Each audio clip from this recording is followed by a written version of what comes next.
세법 하나만큼은 김은철.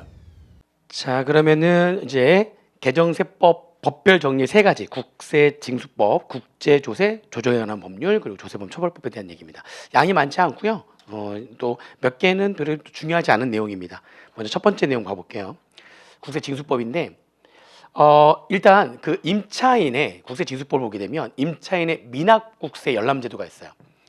그래서 그 열람권자는 누구냐면 주거용 건물 또는 상가 건물에 대한 임차 희망자가 임대인의 미납국세 금액을 열람할 수 있다는 거죠. 그죠? 그게 이제 어떻게 됐냐면은 임대인의 동의를 얻어가지고 그 다음에 미납국세를 열람하게 돼 있었는데 다음의 경우에는 임대인의 동의 없이도 열람이 가능하다는 거죠. 원래는 그 임차인이 임대인의 건물에 들어가려다 보니까 내가 보증금 떼일 염려가 있잖아요. 그래서 그 임대인이 혹시나 미납국세가 있는지 그거를 임대인의 동의를 얻어가지고 그걸 열람할 수가 있는데 임대인 동의 없이도 열람이 가능한 예외가 신설이 된 겁니다. 그래서 그 열람 기간은 임대차 계약 전에 원래, 그러니까 임대차 계약하기 전에 임대인의 동의를 얻어서 임대인의 그 미납국세를 열람할 수가 있었는데 임대차 계약 전이 아니라 이제 임대차 계약을 하고 난 다음에 임대차 계약을 하고 이렇게 예외가 신설됐는데 이것이 어떻게 했냐면은 원칙은 건물 소유주 동의를 받아가지고 열람 신청이 가능한 건데 예외적으로 임대차 계약을 한 경우에는 임대인의 동의 없어도 열람 신청이 가능하다. 이게 이제 이번에 생긴 거예요.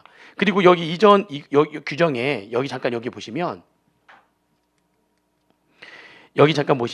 이것도 이제 약간 개정이 됐어요. 그러니까 임대인의 동의를 임대차 계약 전에 그게 동의를 받아가지고 열람할 수 있었던 것도 임대차 계약 전이 아니라 임대차 개시일까지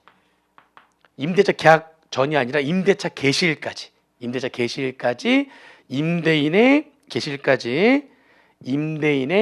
동의를 받아서 건물 소유자가 임대인이잖아요.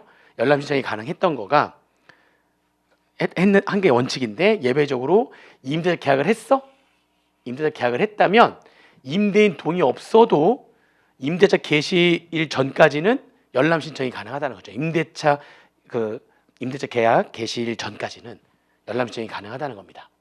아시겠죠? 근데 여기 이제 아무리 그런다 할지라도요. 여기 임차 보증금이 금액이 너무 작잖아요. 그러면은 걔는 제외한다. 그래서 그 임차 보증금 규모가 일정 금액 이하면은 제외한다. 시행령에 얼마가 들어왔냐면 이번에 시행령이 빠져 있는데 지금 임차 보증금이 1,000만 원 이하잖아. 그러면은 꼭 동의를 받아야지만 그 열람 신청이 가능한 거고 1,000만 원 초과를 하면은 임대인 동의 없더라도 임대차 계약을 하고 1,000만 원 초과하게 되면 임대인 동의 없더라도 내가 열람 신청이 가능하다는 거죠. 아시겠죠? 그게 이번에 개정된 내용이다. 이렇게 보시면 되겠습니다. 자, 그다음에 요거는 이제 2025년도 1월 1일부터 시행되는 거니까 이제 금융투자소득세와 연결해 가지고 2025년도부터 시행되는 거니까 지금 몰라도 되고. 그렇죠? 그다음에 요거는 별로 중요하지 않습니다. 그러니까 그 체납자의 인적 책임 관련 규정에서 이렇게 예외적인 규정이 물적 납세 의무와 관련해 가지고 예외가 있다. 근데 그 물적 납세 의무가 부가가치세법상의 물적 납세 의무와 종부세법상의 물적 납세 의무만 있었는데 그게 국기법상 물적 납세 의무, 양도담보권자의 물적 납세 의무까지도 포함돼 가지고 모든 물적 납세 의무에 대해서는 예외가 적용되는 겁니다. 그래서 별로 이렇게 그냥 읽어보시면 되는 거고요. 기존에 있었던 물적 납세 의무에 대한 내용이 여기 빠져 있었던 게 이번에 추가된 거다. 별로 이제 중요한 내용은 아닙니다. 그러니까 아까 1번 첫 번째 거는 좀 중요한 내용이고요. 그다음에 그 임의적 징수 절차 요것도 이제 뭐랑 좀 연결을 해야 되는 거냐면 원래 그 재난이라든지 도난 등의 사유가 발생하게 되면 납부기한, 그 납부 고지세 납부기한 등의 연장 또는 유예가 가능하거든요. 이게 그래서 사업 손실, 부도 우려, 그다음에 질병 이것들로 인해 가지고 재난이나 도난이나 이런 것들로 인해서 국세를 납부하기가 곤란한 경우에는 납세 고지서의 납부 기한을 연장하거나 유예할 수 있는데 9개월 이내에 연장하거나 유예할 수 있습니다. 그런데 다음에 두 가지 요건을 모두 충족한 경우에는 납부고지세 납부기한을 2년까지 연장할 수가 있어요. 연장 및 유예를 2년까지 할 수 있는데 그게 두 가지 요건을 모두 충족해야지만 되는 거였거든요. 일단은 그게 여러 가지 위기 지역, 산업 위기 지역이라든지 또는 특별 재난 지역의 기업이 거기에 소재하고 있어야 되고요. 중소기업에 해당해야 되는 거였습니다. 이 두 가지 요건을 모두 충족하면 납부고지서의 납부기한은 9개월 이내로 연장되는 것이 아니라 2년까지 연장이 가능하다. 이런 규정이 있었어요. 근데 이번에 개정된 건 뭐냐면 중소기업이 아니어도 되는 거야. 위기지역의 산업 위기지역이라든지 또는 고용 위기지역이라든지 특별 재난 지역에 소재하고 있는 기업은 중소기업이든 중견기업이든 대기업이든 다 납부고지세 납부기한은 9개월이 아니라 2년까지 연장 및 유예가 가능한 걸로. 중소기업이 아니어도 되는 거예요. 근데 이거는 조금 애매한 게 있는데 뭐냐면은 지금 이건 납부고지서의 납부기한 연장 사유잖아요. 이게 그 3장에 보시면은 원래 공부할 때 3장 보시면 압류나 매각은 강제적 징수 절차잖아요. 압류나 매각 유예 제도가 있어요. 압류나 매각 유예 제도가 있습니다. 이 압류나 매각 유예 제도는 여러 가지 요건을 충족하게 되면 1년간 압류나 매각을 유예할 수가 있어요. 요건을 충족하게 되면 1년간 압류나 매각을 유예할 수가 있는데 예외적으로 지금 이 규정이랑 똑같아요. 예외적으로 두 가지 요건을 모두 충족한 거야. 너 중소기업이고 그리고 위기지역이라든지 또는 특별재난지역에 소재하는 그런 기업이야. 이 두 가지 요건을 모두 충족하면 너는 압류나 매각 유예를 2년간 해줄게. 최대 2년까지. 압류나 매각을 유예해줄게. 1년이 아니라 2년까지. 아무래도 위기지역에 있으니까 좀 더 길게 유예해주겠다는 거죠. 얘도 똑같은 내용이 있거든요. 그러니까 납부고지서의 그런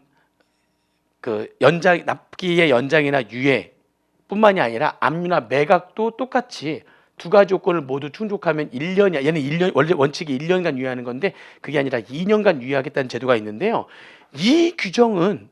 요 규정은 그 시행령 입법 예고, 지금 시행령 입법 예고 내용인데 시행령 입법 예고에 얘는 여기는 중소기업이 삭제됐잖아요. 납부고지서의 납부기한의 연장 및 유예는 원칙이 9개월인데 이 두 가지 요건을 모두 충족하면 2년까지 연장이 가능하다. 근데 중소기업 삭제해서 위기 지역 등에 소재하고 있으면 중소기업이든 중견기업이든 대기업이든 다 최대 2년까지 연장이 가능하다 해가지고 얘가 삭제가 됐는데 얘는 시행령 입법 예고에 삭제가 안 됐어.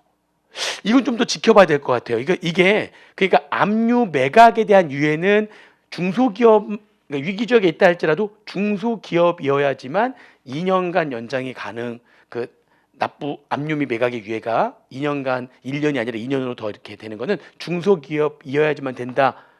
여서 남겨둔 건지 아니면은 입법상 미비 규정인지 확정될 때 한번 확인해 봐야 될 것 같아요. 확정될 때 얘를 깜빡 잊고 빠뜨린 건지 아니면 압류 매각 유예는 중소기업의 경우에만 최대 2년으로 연장하겠다. 이거는 그냥 개정하지 않겠다. 중소기업만 이렇게 혜택을 주겠다. 근데 납부고지서의 납부기의 연장 및 유예는 중소기업이 아니더라도 위기지역에 있으면은 연장해 주겠다. 이거는 이제 확실하게 입법용으로 나왔는데 얘가 안 나왔어요. 이게 입법상의 미비인지, 그죠? 아니면은 실제로 그냥 얘는 그냥 중소기업인 경우에만 그대로 2년 연장하겠다는 건지, 2년으로 하겠다는 건지. 이거는 나와봐야지 알 것 같습니다. 아시겠죠? 아무튼 지금 현재 시행령 입법 예고는 확실하게 얘만 나왔다는 거. 얘는 안 나왔다는 거. 얘는 이렇게 그냥 그대로 1년이 아니라 2년 압류 매각 유예 기간이 2년인 거는 중소기업이면서 위기지역 등에 있어야지만 된다는 거. 이게 어떻게 될지는 법 개정을 시행령이 확정되는 걸 좀 확인해 봐야지만 될 것 같습니다. 자, 그 다음에 이제 이 강제적 징수 절차에서 이쪽에서 이제 봐야 될 내용인데요. 이건 뭐 이렇게 중요한 내용은 아닌데 그 상장 주식이나 가상 자산은 원래 이렇게 압류 재산 같은 경우에는 한국자산관리공사를 통해 가지고 매각을 하는 건데 상장 주식과 가상 재산은 이게 직접 매각이 가능하거든요.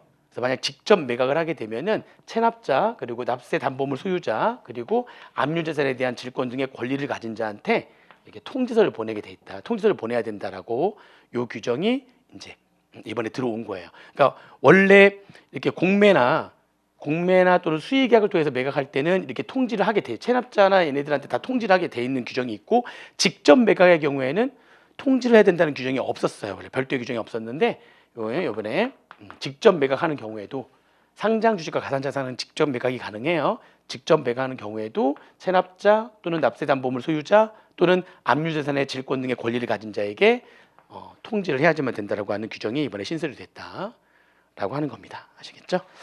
네. 그 다음에 요거는 뭐냐면 공매를 할 때 한국자산관리공사가 이제 대신 팔아준단 말이에요. 공매 대행을 한단 말이죠.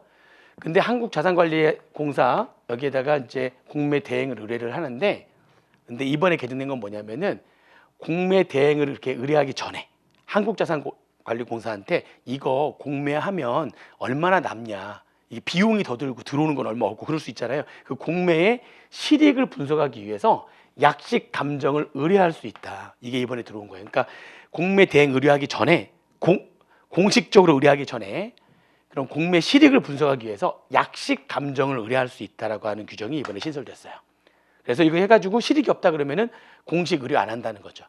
이게 약식 감정을 의뢰했더니 이거는 실익이 있네 그러면은 공식적으로 공매 대행 의뢰를 한다는 거고요.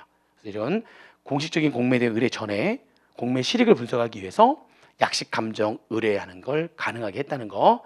자, 그 다음에 요거는 조금 나올 만한 내용 중에 하나인데, 이게 공매라고 하는 거 있잖아요. 공매를 하려면 먼저 공매 공고를 합니다.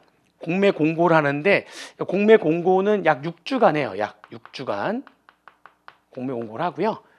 그 다음에 이제 사람들한테 입찰하게 하는 거죠. 그래서 인터넷 입찰을 요구하는데 3일간 공매 공고하고 난 다음에 3일간 이제 인터넷 입찰을 하게 합니다.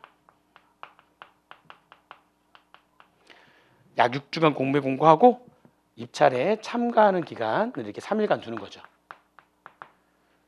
그래서 3일 다 지났으면은 이제 그러면은 이제 개찰을 하는 거죠. 이제 개찰이라고 하는 거는 유효한 최고가 매수 신청인 확인 등, 그러니까 누가 이제 입찰하게 되면 나 얼마에게 하겠습니다. 입찰하게 되면 이제 3일간의 입찰 참가 기한을 두고 개찰을 딱 해가지고 그 중에 최고가가 누군지, 최고가 매수 신청이 누군지 확인합니다. 이게 이제 개찰한다는 거예요. 최고가 매수 신청이 확정이 되는 거죠. 개찰됐어요.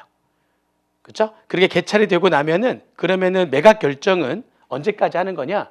개찰일로부터 그게 매각 결정은 3일 내에 하게 돼 있었단 말이죠. 최고가 매수 신청이 이제 확인이 되면, 그렇죠? 그러면은 개찰일로부터 3일 이내에 이제 매각 결정을 하는 겁니다.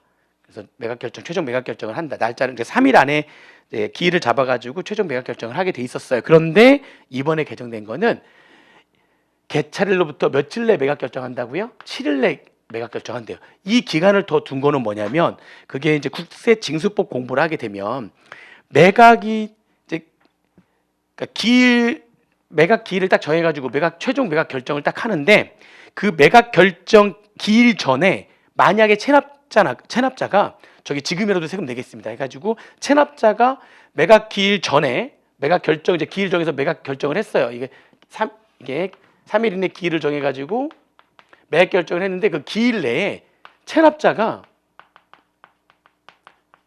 체납한 세금을 납부를 해버린 거예요. 체납자가 세금을 납부한 거죠. 그러면 그 공매 절차가 어떻게 되냐면 공매 절차가 중지가 되죠.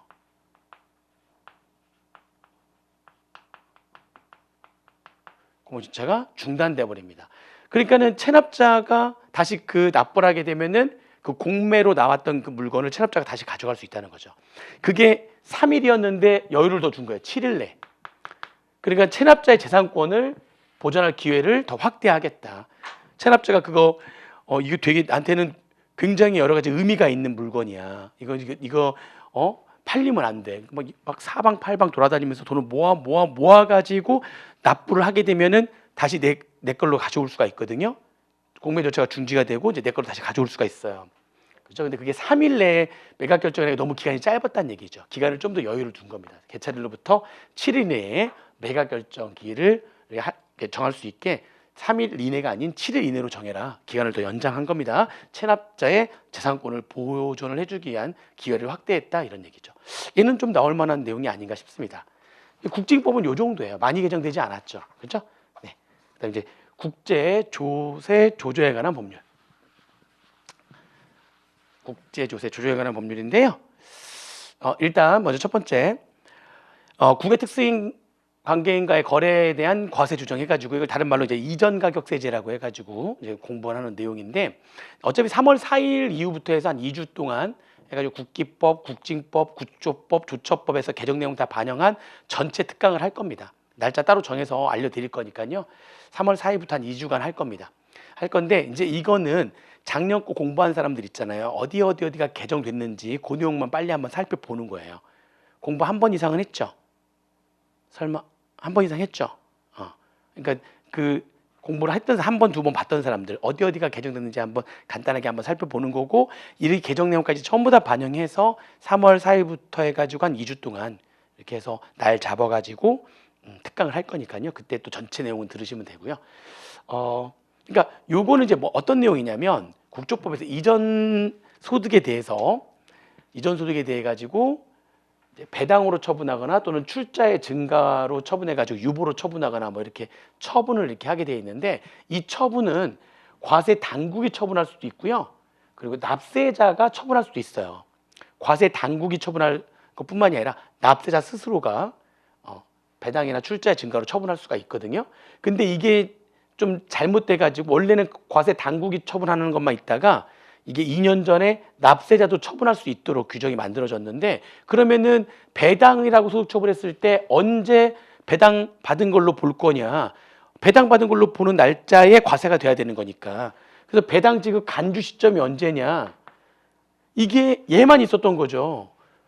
과세 당국 처분했을 때 이전 소득 통지서를 받은 날, 왜냐하면 과세 당국이 처분하는 거는 이전 소득의 통지서를 받은 날 과세 당국이 처분하는 거기 때문에 이건 이해가 되는데 납세자가 처분하는 경우에는 이전 소득의 통지서를 납세자가 받는 게 아니거든요. 납세자는 이전 소득 통지서를 과세당국에 보내는 거지. 그래서 지금 이게 이것만 있었어요. 언제 배당 받은 것으로 간주할 거냐? 이전 금액 통지서를 받은 날 지급한 것으로 간주한다. 요 규정만 있었는데 그거는 이때만 맞는 얘기지.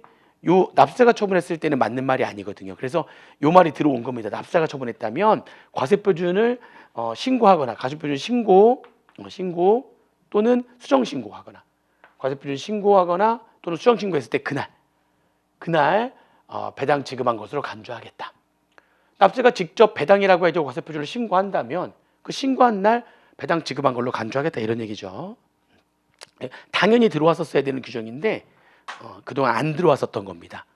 이쪽 규정이 좀 복잡하고 어렵다 보니까 당연히 들어왔었어야 되는 거를 그때 당시에 못 집어넣고 이제서야 하나씩 집어넣는 것들이 꽤 있어요.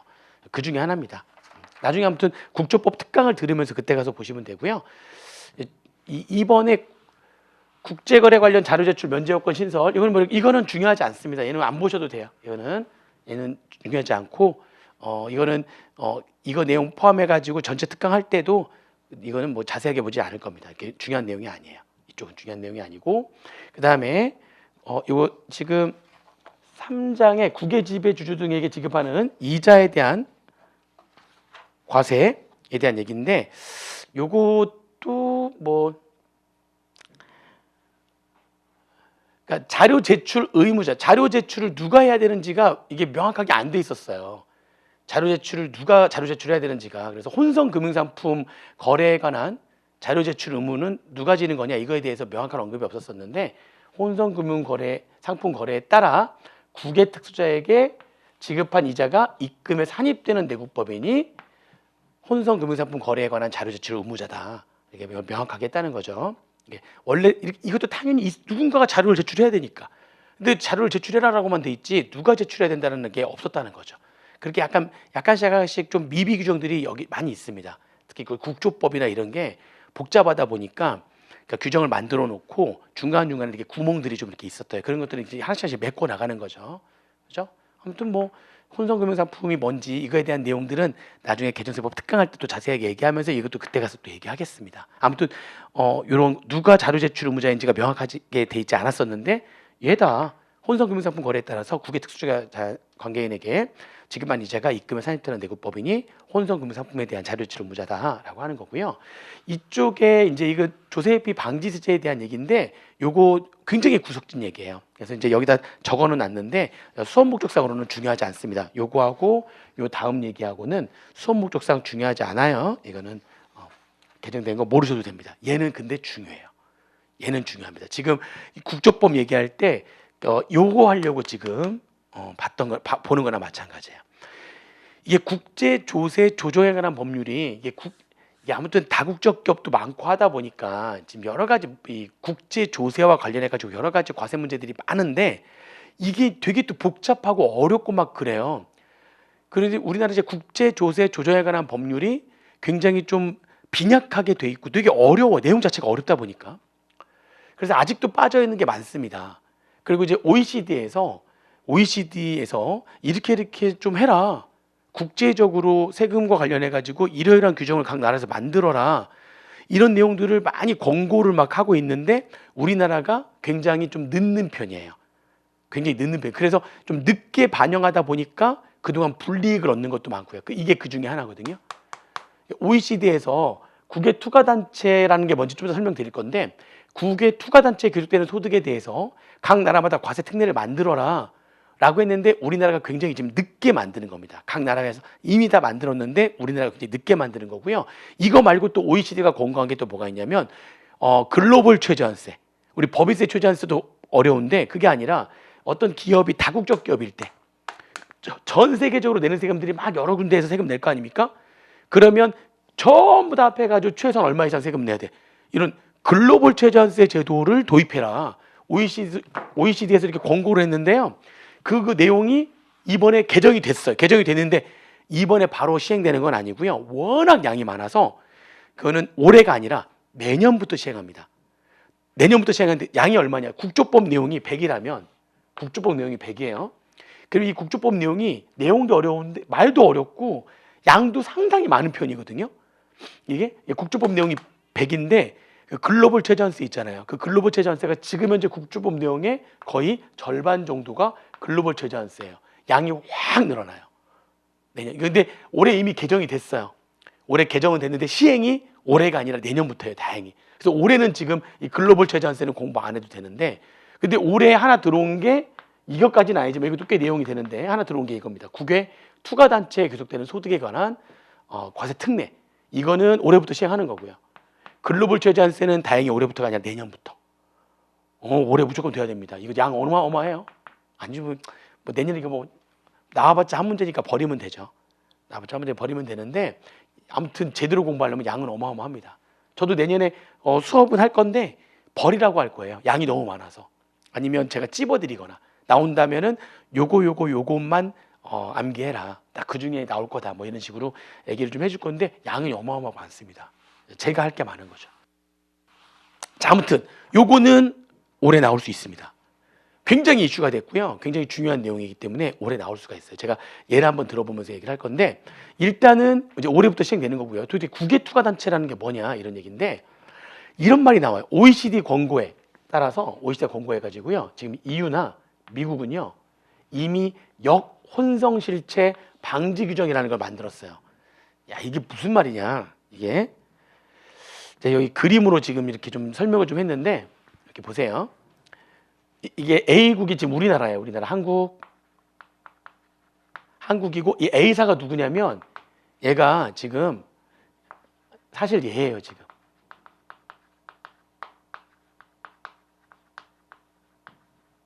구민영관리공단이에요.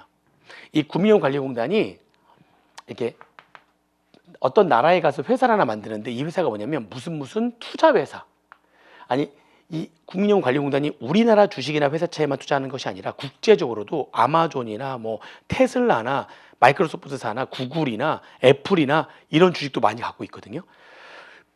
근데 그냥 가서 각각 그 회사를 직접 사는 게 아니라 그쪽 미국에 가가지고요. 미국에 지금 뭐 아마존이나 애플이나 구글이나 다 미국에 있잖아요.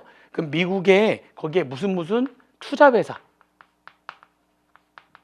이 종이상의 회사를 하나 만들어요. 페이퍼 컴퍼니를 만들어 가지고요.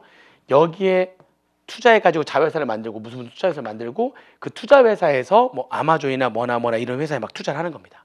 걔네들이 발행한 회사채에 투자하거나 걔네들이 발행한 주식에 투자하거나 구글, 아마존, 그죠? 테슬라, 애플 뭐 이런 데에 많이 투자했어요. 어느 정도로 투자했냐면요. 거의 뭐 한 200조 가까이 유럽에 있는 회사에도 투자했어요. 그래서 해외에 이렇게 투자회사 만들어가지고 무슨 투자회사, 종이상의 회사 만들어가지고 그래서 각 나라의 그런 큰 회사들에 투자한 그런 거 장합하면은요 거의 한 250조 굉장히 많이 투자했죠. 수익률도 괜찮아요. 우리나라 주식보다 훨씬 수익률 좋아요. 그래서 지금 수익률이 해외 주식에 투자한 것만 얼마를 지금 수익을 얻어요? 250조 정도 해외 주식에 투자해서 한 58조? 60조 가까이? 수익률이 한 20 몇 %예요. 높죠. 그러니까 굉장히 높아요. 1년 동안 20 몇 %의 수익을 얻었어요. 자, 근데 아무튼 문제는 뭐냐면 그래가지고 이런 투자 회사 만들어 가지고요 그런 시사 이런 데 투자를 했다는 거죠. 이렇게 여기서 배당이나 이자나 이런 것들을 받은 거예요. 근데 문제는 뭐냐면 이게 미국에서는 그게 무슨 투자 회사다 보니까 무슨 투자 회사 보니까 이게 하나의 파이프, 그러니까 그 소득세법에서 우리 공부했던 동업기업 과세특 내에서의 동업기업, 여기에 출자해가지고 여기 이렇게 동업자들 이렇게 있으면 얘네들이 출자자들 여기서 벌어들인 소득 있죠? 이게 하나의 이 무슨 투자 회사, B 회사에 있는 무슨 투자 회사가 도관 회사로 이게 취급이 된다는 거는 그냥 파이프처럼 여기서 벌어들인 소득에 대해서는 법인이지만 법인세를 내지 않고요. 법인세를 내지 않고 바로 이 벌어들인 소득 중에 그렇죠? A 투자자 몫이 얼마인지 여기 이렇게 바로 이렇게 여기 벌어들인 소득 중에 B 투자자 몫이 얼마인지 이렇게 바로 A, B, C한테 여기서 벌어들인 소득을 A, B, C에 귀속시켜서 이쪽에서 과세해 버리는 거죠. 아, 저기랑 헷갈리니까 A, 그죠? 얘는 뭐 D, 얘는 E라는 회사면은 여기서 벌어들인 소득에서는 법인세 안 내고요. 얘를 하나의 파이프로 보겠다는 거죠. 도관 회사. 하나의 파이프로 봐서 그래서 이렇게 온 거에 대해서 바로 그 중에 여기서 벌어들인 소득 중에 A에 귀속되는 게 얼마냐? 그래서 여기서 바로 과세한다. 이쪽 나라에서는 얘를 하나의 도관으로 보는 거예요. 도관. 파이프처럼 보는 거고요. 그럼 이쪽 나라에서는 여기는 왜 미국이고 지금 그럼 한국에 이 무슨 미국에다 설치해놨던 무슨 투자 회사 여기에 투자한 여기 금융관리공단이라든지 각종의 이런 회사들이 좀 있을 거 아닙니까? 그럼 여기에서 우리나라에서 여기서 과세가 안 됐으니까 우리나라에서 과세를 해야 되는데 우리나라에서는 또 이 B국에 있는 이 B사를 그냥 도관이 아니라 하나의 파이프가 아니라 별도의 법인으로 취급해 버리는 거야. 법인으로 취급해 버리는 거죠. 그렇죠? 그래가지고 법인으로 취급하니까 이쪽에서 법인세를 내야지. 무슨 말인지 이해되세요? 이쪽에서 세금을 안 내겠다는 거죠. 이쪽에 세금을 내지 않겠다는 겁니다. 물론 이제 이쪽에서 실제로 배당을 주지 않으면 배당을 주면 이제 과세가 되는 거고요. 실제로 배당을 하지 않으면 그러면 과세 안 하는 거죠. 언젠간 배당하겠죠. 그냥 그때 가서 과세하겠다는 거다. 그러면서 이거는 이제 이쪽 나라에서 낸 세금이 있어. 그럼 외국 납부세 공제하겠다. 이중과세 조정하긴 하죠. 무슨 말인지 되세요? 근데 이제 배당을 하면 그때 가서 과세가 되는데 이쪽에서 세금 낸 거에 대해서 우리 이중과세 문제가 있으니까 이중과세 조정 뭐 이런 얘기인데 자, 문제는 뭐냐면 여기서 이쪽 미국에서는 이게 도관회사로 보는 거니까 미국에서는 이걸 하나의 도관회사, 하나의 파이프로 보기 때문에 미국에서는 지금 이게 법인세를 내지 않아요. 그리고 우리나라에서는 실제 배당을 하지 않으면 우리나라에서도 과세가 안 되는 거야. 이렇게 되는 걸 뭐라고 하느냐? 이걸 역혼성실체라고 하는 겁니다. 얘를 역혼성실체. 그래가지고 OECD에서 공고하는 거예요. 이러한 그 역혼성실체로 인해 가지고 이쪽도 세금을 안 내고 이쪽도 세금을 안 내면은 그런 문제가 있는 거 아니냐. 그런 역혼성실체 여기 볼게요. 아까 앞에 역혼성실체 방지 규정이라는 거를 각 나라마다 만들어라 라고 OECD에서 권고를 한 겁니다. 역혼성실체 방지 규정. 그래서 그 역혼성실체 방지 규정이 어떻게 되느냐? 미국은 어떻게 하냐면요. 미국은 너 우리나라에서는 도관회사로 보는데 여기서는 도관회사로 보는데 도관회사로 이렇게 보는데 근데 니네 나라에서도 이거에 대해서 그러면 여기는 법인세를 과세하지 않고 이 소득에 A의 몫이 얼마인지 바로 귀속시켜가지고 세금을 계산해야 되는데 그렇게 세금을 계산하지 않고 나중에 실제로 얘가 얘한테 배당금을 지급하면 그때 가서 과세할 거야. 바로 벌어들인 소득에 대해서 바로 귀속시켜서 과세하지 않고 실제로 배당을 할 때 과세할 거야. 그러면 여기 있는 소득 언젠가는 네가 가져가자. 니네 나라에 가져가야 되잖아. 그래서 언젠가는 얘가 얘한테 배당을 줄 거 아니야. 배당을 줄 때 미국에서 원천 인수하는데 원래 미국하고 우리나라하고는 조세 조약을 맺고 있기 때문에 미국에서 우리나라한테 배당을 지급하거나 또는 우리나라에서 미국에 있는 회사가 우리나라 회사에 투자했을 때 우리나라에서도 배당을 지급하겠죠. 각 나라가 서로가 서로의 나라의 투자자들한테 배당을 지급할 때는 조세 조약에 따라서 10%나 15%의 굉장히 낮은 세율로 원천 징수를 주게 돼 있어요. 그런데 이 역혼성 실체 방지세제를 OECD에서 각 나라마다 만들어라.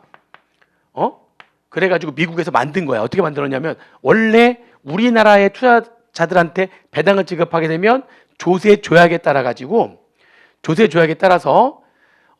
15%를 원천 인수를 하게 돼 있거든요. 원래 조세 조약에 따르면 15% 원천 인수하는데 그게 아니라 여기에서 30%를 원천 인수할 거야. 이렇게 30%를 원천 인수하겠대요. 미국에서 역혼성 실체 방지 규정으로 인해 가지고 원래는 조세 조약에 따라서 15%를 해야 되는데 조세 조약 적용하지 않겠다 이렇게 해버린 거야. OECD에서 그렇게 하라고 했어요. 왜냐면 이중으로 과세가 안 돼버리니 여기서도 과세 안 하고 여기서도 과세를 안 하니까 그러면 너 여기서 역혼성 실체 방지 규정을 만들어서 많이 과세해라. 그래서 여기서 이렇게 과세하는 거야. 만약에 이걸 그렇게 하지 않고 얘가 만약에 여기서 법인세 과세되지 않는 걸 가지고 바로 이 소득을 A한테 귀속시켜서 이쪽에서 즉시 과세가 돼버리면 그럼 역혼성 실체가 아니거든요. 여기서 즉시 과세가 돼버리면은 그러면은 30%가 아니라 조세 조약에 따른 15%를 원천 인수하는 거고요. 그럼 이제 누가 얘기하는 거죠. 여기서 30% 원천 인수가 되면 우리나라에서 그만큼 덜 원천 인수. 왜냐면 외국 납부세 공제 같은 걸 받을 거니까. 여기서 원천 인수가 된 금액은 외국 납부세 공제가 돼서 이쪽에서는 그러면 공제를 많이 되는 거니까 우리나라에서는 그만큼 세금을 덜 내는 거고 여기서 세금을 덜 내면 우리나라에서 그만큼 더 세금을 더 내는 거잖아요. 그러면 어차피 쌤 아니야? 아니죠. 여러분 생각을 한번 해보세요. 어차피 세금을 낸다면 미국에다가 많이 내는 게 좋아요? 우리나라에다가 많이 내는 게 좋아요? 당연하죠. 우리나라에다 많이 내야죠. 그게 맞는 거 아니에요? 아니, 어차피 세금을 여기서 많이 내면 우리나라에서 공제를 많이 해주니까 우리나라에서 세금을 덜 내. 여기서 적게 내면 우리나라에서 즉시과세가 되는 거냐? 우리나라에서 세금을 더 많이 내. 어차피 쌤이라고 쳐. 그러면 당연히 어느 나라에서 세금을 많이 내는 게 좋아요? 우리나라에서 많이 내야죠. 그렇죠? 그래서 이게 참 그런 게 이 역혼성 실체 방지 규정을 미국에서는 이미 몇 년 전부터 해왔단 말이에요. 그래서 지금 국민연금관리공단이 이런 식으로 투자했을 때 미국에서 15%가 아니라 계속 몇 % 원천 인수한 거예요. 30% 원천 인수한 거예요. 우리나라에서 이 규정을 만들지 않았기 때문에 여기에서 과세가 되지 않은 금액을 바로 귀속시켜서 여기서 즉시 과세하는 규정만 만들었다면 이 규정을 진즉에 만들었다면 그러면 미국에서는 30%가 아니라 15%만 원천 인수하게 돼 있단 말이에요. 조세 조약에 따라서. 그리고 우리나라에서 세금을 많이 내게 돼 있는데 바보처럼 기재부가 이 규정을 만들질 않았단 말이에요. 그동안 만들질 않았어요. 우리들은 몰랐지 이런 일이 있는지. 근데 이번에 개정되면서 이걸 왜 개정 내용이 뭐지 찾아보니까 우리가 몇 년 동안 미국에다 세금을 안 내도 되는 세금을 미국에다 엄청 많이 낸 거예요. 국민연금관리공단은 다 세금 아니에요. 지금 제가 흥분하는 이유 아시죠? 연금에 대해서 요즘에 하도 말 많잖아요. 그죠? 말 많은데 그 연금 지금 뭐 받네 못 받네 지금 말이 엄청 많은데 국민연금관리공단에서 여기서 미국에다가 그만큼 돈을 다 여기서 다 금액이 2배 이상 15%만 내면 되는 걸 30%나 세금을 냈으니 2배 더 세금을 더 낸 거잖아요. 미국에다가 우리나라에다 내야지. 그래야지 우리나라에서 힘든 사람도 도와주고 국민연금관리공단에 무슨 뭐 재원 고갈이 되네 마네 뭐 말은 깝깝해 죽겠는 거죠. 이제서야 바꾼 겁니다.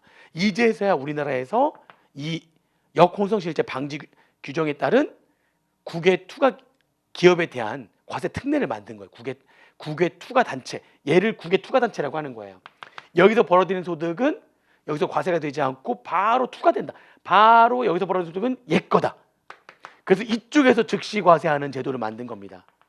이게 국외 투자 단체에 대한 과세 특례 제도예요. 그러면 미국에서 30% 원천에서 할 수 없어요. 역혼성 실체가 아니거든요. 이제 여기서 과세가 안 되는 거에 대해서 여기서 즉시 과세하기로 했기 때문에 역혼성 실체가 아닙니다. 그럼 미국은 이제 몇 퍼센트 원천에서 하는 거예요?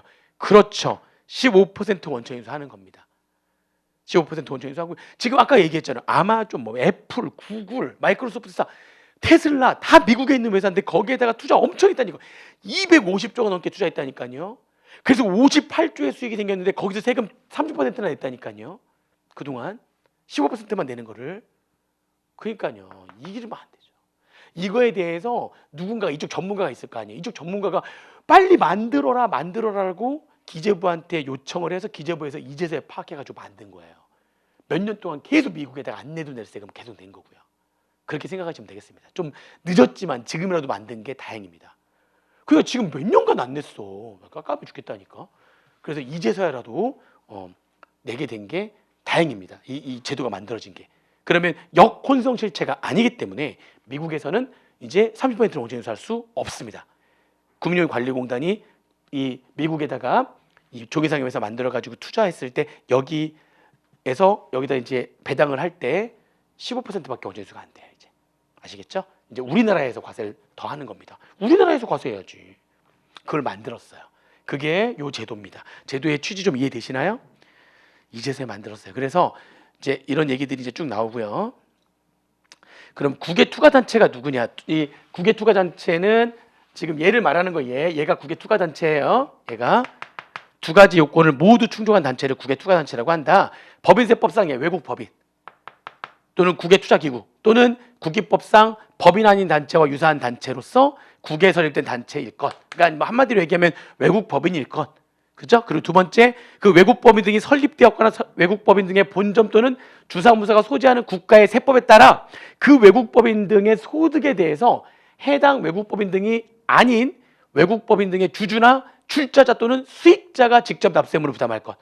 얘네들이 벌어들인 소득에 대해서 얘가 법인세를 부담하지 않고 얘네들의 출자자 등이 직접 납세물을 부담하는 그러한 단체. 그러니까 얘는 벌어들인 소득이 그대로 투과되는 단체.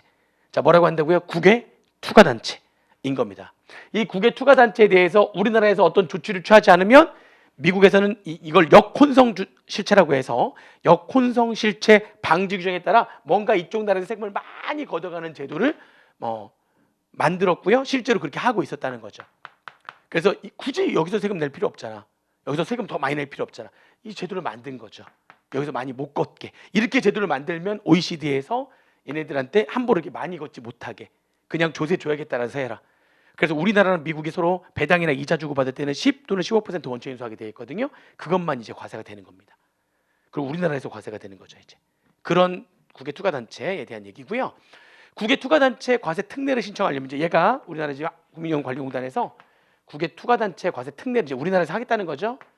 그를 적용받으려면은 그래 적용받으려는 최초 과세 연도 또는 회계기간에 대해서 국외 과세단체 과세 특례 적용 신청서를 납세지 관할 세무자한테 제출하면 됩니다.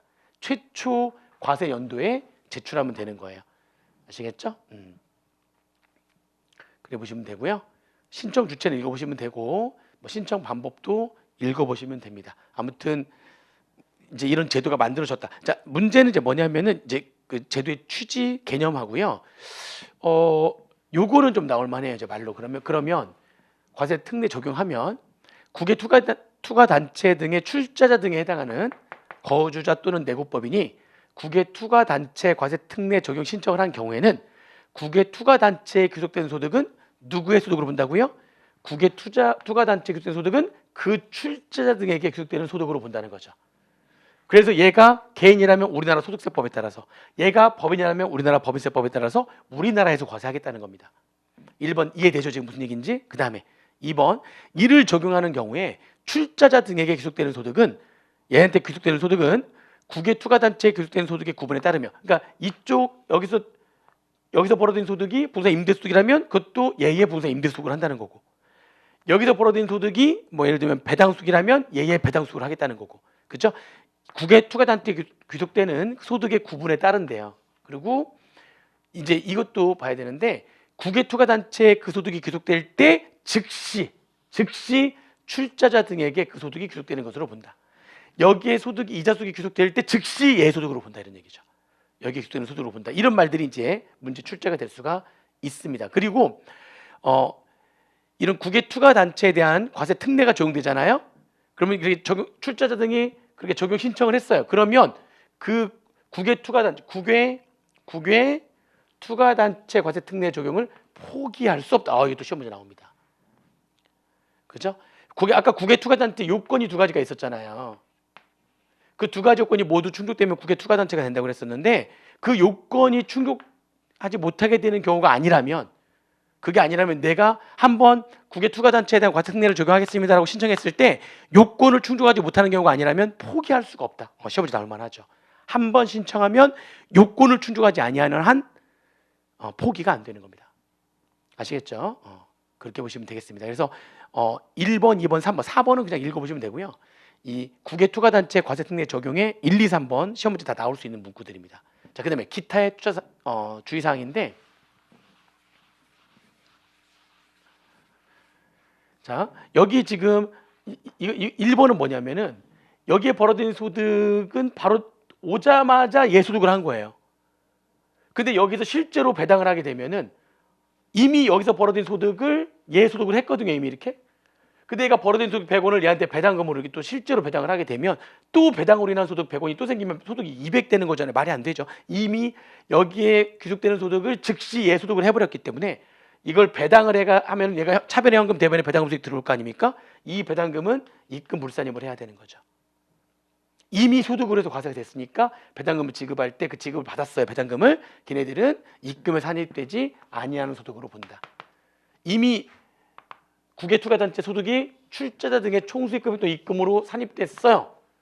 근데 그 후에 산입된 후에 해당 국외투자단체가 출자자 등에게 실제로 분배를 했다는 거죠. 실제로 배당금을 줬다면 그거는 입금에 산입되지 아니한 걸로 한다. 당연한 거죠. 안 그러면 이중과세가 돼버리니까 그것도 말이 안 되는 거죠. 그렇죠? 그래 보시면 되고요. 그 다음에 요때 직접 교육되는 소득, 이 소득에 대해서는 이제 나중에 이쪽에서 배당을 할 때 15%만큼 이제 미국에서는 이제 원천에서 한다고 그랬잖아요. 그거는 외국 납부세액으로 해가지고 외국 납부세액 공제를 받는다 이런 얘기죠. 15%에 대해서 외국 납부세액 공제를 받는 거고요. 그 다음에 요거 하나 또 보시면 이게 이제 미국이 아니라 조세 회피처에다가 투자 회사를 만들 수도 있잖아요. 조세 회피처에다가 가공회사를 만들었고, 그렇죠? 그래서 이렇게 배당을 받았잖아요. 근데 이 국외 투자단체에 대한 과세 특례 제도를 적용하면은 그거는 조세 회피 방지세제, 그게 이거거든요. 특정 외국법인의 유보소득 배당 간주 규정, 그게 조세 회피 방지세제인데 걔네들을 적용하지 않습니다. 국외 투자단체에 대한 과세 특례 제도를 적용하는 경우에는 조세 회피 방지세 규정을 적용하지 않는다. 이것도 말문제로 나올 수가 있어요. 아시겠죠? 거기까지. 나머지 필요한 사항들은 대통령으로 정한다 이렇게 되어 있는데 나머지 구체적인 얘기까지는 모르셔도 돼요. 지금 제가 얘기하고 중요하다고 얘기해서 밑줄 쳐주고 설명드렸던 내용이 있죠. 그리고 국외 투자단체에 대한 개념, 이게 왜 도입됐는지, 그동안 우리나라가 굉장히 바보처럼 안 내도 되는 세금을 미국이나 우리나라에다 더 내면 되는 거를 바보처럼 미국이나 유럽에다가 세금을 더 내고 있었구나. 그걸 이제서야 몇 년 지나고 이제서야 그게 적용이 되는구나, 이렇게 보시면 되겠습니다. 그리고 아까 얘기했던 글로벌 최저한세, 이게 양이 어마어마한데요. 다행히 2014년도 1월 1일 이후에 적용된대요. 아직 여유가 있어요. 그리고 내년이 되면은 글로벌 최저한세는 저 혼자 막 떠들고 여러분들은 그냥 버리면 돼. 나와봤자 한 문제니까. 양이 어마어마하더라고요. 보니까. 그래 보시면 됩니다. 그다음에 이제 벌칙에 대한 얘기인데, 그렇죠? 벌칙은 요거는 아까 우리 혼성 금융상품에 대해서는 입금에 산입하는 애가 자료 제출 의무가 있다라고 했고요. 걔가 자료 제출 의무가 있는 애가 자료 제출 의무를 불이행하게 되면 그러면 3천만 원 한도로 해가지고, 그러니까 예를 들면 미제출했다면은 2천만 원, 그렇죠? 그리고 제출했는데 사실과 그 내용이 사실과 다른 경우에는 1,000만 원 해가지고 과태료를 내게 돼 있다. 그래서 그게 신설됐고, 그 다음에 해외 금융계좌를 신고하지 않거나 과소 신고한 거예요. 해외 금융계좌 신고하지 않거나 과소 신고하게 되면 그냥 미신고나 과소 신고액의 20% 이하의 상당액을 과태료로 낸다 이렇게 돼 있었는데, 그게 해외 금융계좌가 여러 군데 있을 수 있잖아요. 그래서 이건 좀 더 명확하게 신고 대상 계좌별로 미신고하거나 과세중간 금액을 모두 합산한 금액의 20% 이하 상당액을 과태료를 하겠다. 애매하게 안 적었고요. 신고 대상 계좌별 미신고 과세중간 금액을 모두 합산한 금액의 20% 이하의 금액을 과태료를 하겠다라고 명확하게 이번에 들어온 겁니다. 그렇게 알고 계시면 되고. 됐어요. 이제 마지막 조세범 처벌법 및 조세벌 처벌 절차법인데, 이게 이번에 개정된 내용은요, 조세범 처벌법 자체는 개정이 안 됐고요, 조세범 처벌 절차법이 조금 개정이 몇 개가 됐는데, 이게 수업 목적 관계가 있는 거는 얘하고는 그렇게 뭐 중요하지 않아요. 이건 중요하지 않은데 3번, 4번은 나올만 합니다. 조세범 처벌 절차법에서 3번, 4번은 나올만 하다. 이게 무슨 얘기냐면은, 원래 그 압수나 수색을 하려면 원래 영장이 있어야 돼요. 법원으로부터 영장을 발부를 받아야지만 압수나 수색을 할 수가 있거든요. 근데 그 압수나 수색을 하려면 영장이 있어야 되는데, 굉장히 급한 경우에는 영장 없이 일단 압수나 수색을 하고 영장을 사후에 발부할 수 있다는 거죠. 그게 다음에 이 두 가지의 경우에는 굉장히 급하기 때문에 일단 압수수색 먼저 하고 영장을 사후에 발부할 수 있다, 이렇게 돼 있었다는 거예요. 그게 이제 이거죠. 첫 번째, 조세 범칙 행위가 진행 중인 경우에, 조세 범칙 행위가 진행 중이면 그러면 빨리 그만두게 해야 되는 거니까 일단 압수나 수색부터 먼저 하는 거야. 조세 범칙 행위가 진행 중이면 이게 다 완료될 때까지, 영장 나올 때까지 기다리면은 조세 범칙 행위가 완료가 돼가지고요, 다 탈세해버리고 어디 나가버리는 거지. 그걸 방지하기 위해서는 지금 영장 없이도 일단 먼저 압수수색하고 사후에 영장을 발부하겠다는 겁니다. 그게 가능한 거고요.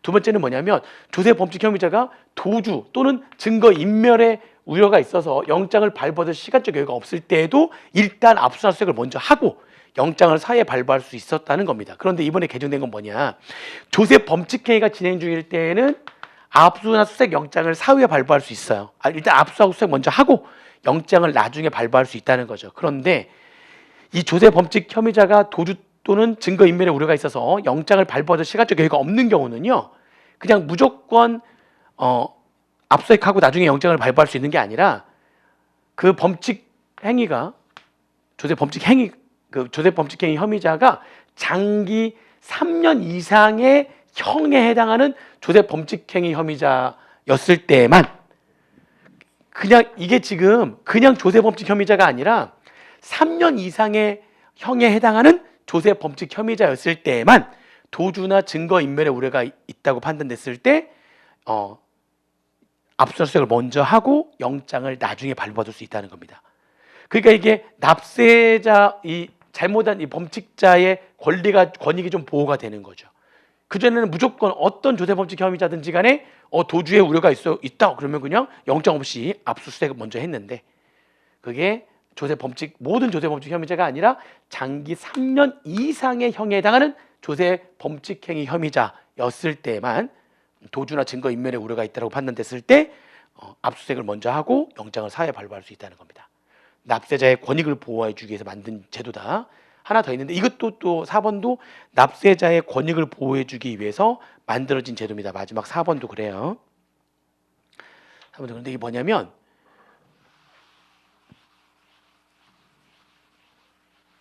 자, 통고 처분을 했어요. 조세 범칙 행위를 해가지고 통고 처분했다.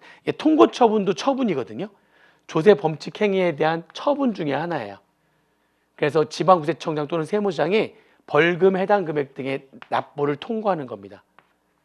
그래서 세금 그 통고 처분에 따라서 납부하면 그럼 더 이상 그 죄를 묻지 않죠. 그러니까 이게 약간 약식이에요. 통고 처분이 약식 처분이에요. 통고 처분 자체가, 통고 처분이 약식. 그래가지고 통고 처분만 하더라도 처분이니까 공소시효의 진행이 중단됐어요. 중단이 뭐죠? 그러니까 공소시효가 완성되기 전에, 공소시효 완성되기 전에 통고 처분을 딱 해버렸어요. 통고 처분하면 이제 통고 처분은 언제까지 내라 이렇게 해가지고 그 고지서를 보내는 거거든요. 통고 처분에 대한 납기가 있는데, 이 납기까지 납부를 안 했네. 통고 처분에 따른 납부를 하지 않았네. 그러면은 공소시효가 중단됐기 때문에 새롭게 공소시효가 다시 진행되는 거예요. 공소시효가 새롭게 다시 시작되는 거예요. 그게 중단이에요. 그런데 이번에 바뀐 건 뭐냐? 통고 처분을 하게 되면 통고일부터 고발일까지, 그죠? 고발일까지 기간 동안에 통고일부터 고발일까지 납부를 하지 않으면 이제 고발을 하는데, 납부를 하지 않으면 고발일까지 요 기간까지 공소시효 진행을 정지하는 걸로. 공소시효 진행 정지하는 걸로. 그러니까 공소시효 지금 5년이다. 그러면은 통고 처분하게 되면 납부 기한에 납부하지 않으면 새롭게 5년 동안 다시 처분 등을 할 수가 있는 건데, 공소시효가 5년 다시 지나야지만 공소시효가 이제 만료가 되는 건데, 이거는 어떻게 되는 거냐면 통고 처분에서 납부 기한까지 납부하지 않았다면 이제 고발이 들어가는 건데, 이때부터 이때까지는 정지를 한다. 그래서 이미 3년 지났다. 그러면 이제 남은 기간만 지나면 공소시효가 완성이 되는 거죠. 공소시효가 완성이 되는 겁니다. 2년만 지나면 끝나는, 2년 안에 처분을 해야 된다는 거. 2년 안에 처벌을 해야 된다는 겁니다. 그렇죠? 그런 얘기예요. 그래서 중단이 아니라 통고 처분을 했다면 정지 사유로 바뀐 거예요. 이것도 역시 마찬가지죠. 새롭게 5년 동안 하는 게 아니라 남은 기간 동안만 공소시효가 이렇게 진행이 된다고 되어 있기 때문에 납세자의 권익을 보호해주기 위해서 만든 제도다라고 보시면 되겠습니다. 통고처분 시에 공소시효는 중단이 됐는데, 통고처분하면 공소시효가 이제 중단이 아니라 정지로 변경이 됐다라고 하는 거. 이것도 납세자 권익 보호 때문에 만들어진 규정이기 때문에 이것도 또 중요한 내용이 아닌가 싶습니다. 자, 이렇게 보시면 되고요. 됐습니다. 이렇게 해가지고 지금 어떤 것들이 개정된지 한번 보는 거예요. 한번 쭉 본 거고, 이 개정된 내용까지 전부 다 반영을 해가지고 국기, 국진, 국조, 조처법에 대해서 전체 개정된 내용까지 포함해서 이제 특강을 할 겁니다. 전체 특강을 할 건데, 그거는 3월 4일부터 해가지고요. 날짜를 따로 정해서 공지를 할게요.